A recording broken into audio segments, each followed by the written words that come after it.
आज प्रत्येक व्यक्ति चाहती जे ईश्वर कृपा तांको उपरे रहू। प्रकृत प्रश्न यह जे जेतेबेले ईश्वर कृपा आम मानक उपरे पड़ी थाए सेतेबेले जीवन में केउं संकेत गुड़िक देखा दिए एवं प्रत्येक सुख को भगवान कृपा भाव में विवेचना करवा कौन ठीक। आज आम शास्त्र आधार यह विषय जानिबा। प्रथमे यह बुझिबा गुरुत्वपूर्ण जे ईश्वर कृपा केवल धन पदवी किंबा समृद्धि को बुझाए नहीं। श्रीमद् भागवत पुराण रे कुहा जाइछि जे जेतेबेले भगवान तांको कृपा नेत्र रे जनकु देखंती सेतेबेले से व्यक्तिर आभ्यंतरीण स्वभावर परिवर्तन हुए। कृपार प्रथम लक्षण भितरे देखा जाए, बाहरे नुहे।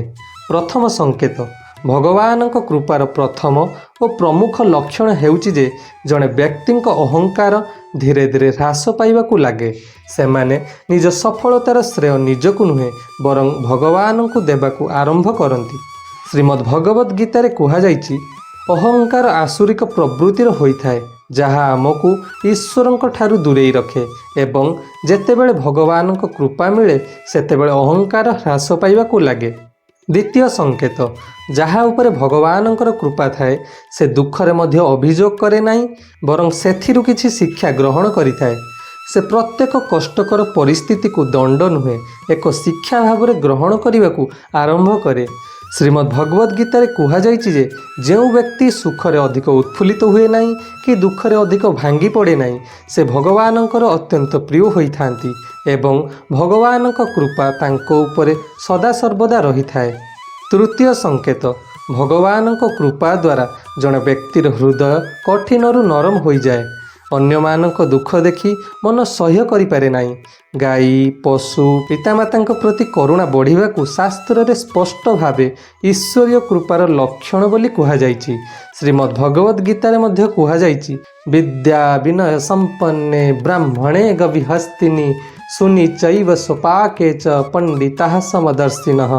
यार अर्थ हेउछि ज्ञानी माने विद्या एवं विनययुक्त ब्राह्मण तथा गाई हाथी कुकुर एवं चंडाल ठारे मध्य समदर्शी होइथांती अर्थात एमानकु समान दृष्टि से माने देखि थांती। चतुर्थ संकेत भगवान कृपा द्वारा जड़े व्यक्ति सठिक गुरु को प्राप्त करने सहित तांको उपयुक्त मार्गदर्शन रे उन्नति पथर पथिक साजी आग को अग्रसर होइथांती। से शिक्षार मनोभाव नहीं शास्त्र रे आग्रही हेबा आरंभ करती। एहाकु शास्त्र रे सद्बुद्धिर प्राप्ति कुहा जाए। पंचम संकेत भगवानंकर एक दिव्य कृपा जहाँ समस्त को मिल न थाए ताहा हेउची स्वप्न रे भगवानंकर दर्शन एवं आग को घटिबाकु थिबा शुभाशुभ घटनावलीर संकेत मान मिलिबा।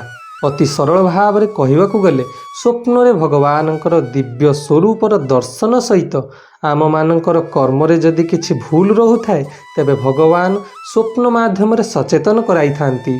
एही संकेत गुड़िक केवल सही मनीष पाई परिबो जे कि पूर्ण मात्रा रे भगवान प्रति समर्पित थिबो। ए माया संसार थाई मध्य हृदय सन्यासी थिबो। समस्ते ताकू साधारण कहूथिले मध्य से असाधारण थिबो। भल भाव में लक्ष्य कले जानी परिबे जे तार चाली चलनी कथबार्ता व्यवहार पोशाक परिधान खाद्यपेय तथा पूरा जीवन शैली अन्य मानक ठारू स्वतंत्र भिन्न थिबो। कृपा थिबार शेष एवं सबुठारू गभीर लक्षण हेउची जीवन रे भय ह्रास पाइबाकू आरंभ करे। मृत्यु भविष्यत एवं विफलतार भय आ व्यक्ति को नियंत्रण करिपारे नाही। ईश्वरंक ठारे एक दृढ़ विश्वास हो जाए जे जहा हेबो ताहा मनीषर कल्याण पई हेबो। शास्त्र रे एहा मध्य स्पष्ट करा जाइछि जे प्रत्येक सुख भगवानंकर कृपा नुहे। केतेक समय अत्यधिक सुख मध्य एक परीक्षा होई पारे। तेणु कृपार मूल्यांकन सुविधा द्वारा नुहे बरं चरित्र विवेक एवं आचरण द्वारा करा जाए। जय जगन्नाथ। धन्यवाद।